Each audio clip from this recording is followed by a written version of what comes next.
Well, for more on the conclusion of Special Counsel Robert Mueller's investigation, we can cross now to Washington to speak with Marco Vicenzino, international affairs commentator and also director of Global Strategy Project. Thank you very much for speaking to us here on France 24.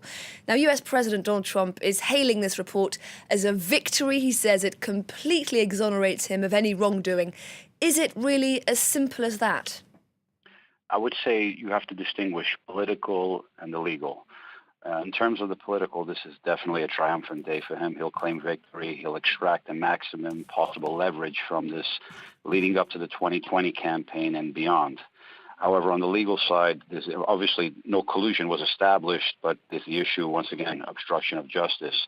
So this process will linger on. Already the Democrats, specifically Jerry Nadler, the head of the House Judiciary Committee, made it clear that the investigations will go on. In a democratically controlled House, you have at least three committees that will be pursuing this investigation. You have the Southern District, the federal prosecutor in the Southern District in New York is investigating right now. And then also you have the Attorney General of New York State. So there's multiple investigations going on even beyond. And a lot of the evidence that Mueller came across during the investigation, he gave it to the Southern District of New York, the Attorney General of New York, and to the committees. So this process will linger on for quite some time. Where it will exactly lead to, no one knows. The investigation by Mueller was 22 months. It's likely that the other investigations of the House committees and the other ones by the Southern District, Manhattan, and the Attorney General of New York may possibly continue beyond 2020. So throughout the election, you'll see, as we're gearing up towards the 2020 presidential elections, this will continue, and this will be a factor. But the president will constantly be claiming the issue of no collusion. So that will give him a lot of leverage politically. Now, what we've seen so far is only a summary of Robert Mueller's findings. Many Democrats, House Speaker Nancy Pelosi among them, are calling for the whole report to be made public. What are the chances of that actually happening? Well, that's an entire legal process, and it's been clear. That's one of the key points is that they're going to want, and they're willing to. And Nadler made it clear he will take this to the U.S. Supreme Court, and obviously you have a divided court, 5-4. So you'll see this continuing. When I say the process will linger on, it's going to be lingering on in many fronts. And I would say one of the immediate fronts will be this whole process of whether to release the report. That's going to be the immediate battle taking place in the coming days and weeks. And like I said, Nadler said he would be willing to take this up to the Supreme Court. Also, you'll probably see in coming days is the Attorney General, William Barr, will be called before the House, the Democratic-controlled House committees.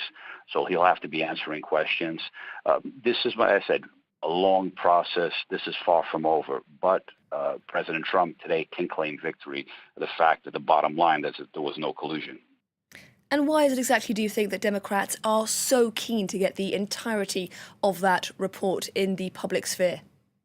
Well, a legal argument will be made on their sides that everything needs to be known, but obviously it's also politically charged. The animosity between President Trump and the Democratic Party, it's animosity at the highest level. So there's definitely a political dimension here. So on the one side, the Democrats will be saying we need to find out this. Everything needs to be transparent in the entire process to be transparent. On the other side, obviously, the president's supporters will be saying that the witch hunt is continuing, that the bottom line, that there was no collusion. So it'll be playing out not just on the legal front, but on the political front. And this, like I said, will be on the front lines. When you're looking at the 2020 presidential campaign, obviously on the Democratic side, you have over 20 candidates competing. They may even be up to 30 when the primaries begin. And the issue is that the one thing that will unite them is definitely this issue.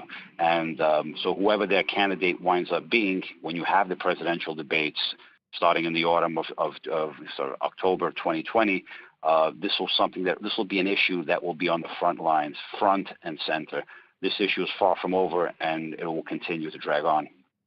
Okay, Marco Vicenzino, international affairs commentator and director of Global Strategy Project. Thank you very much for that insight.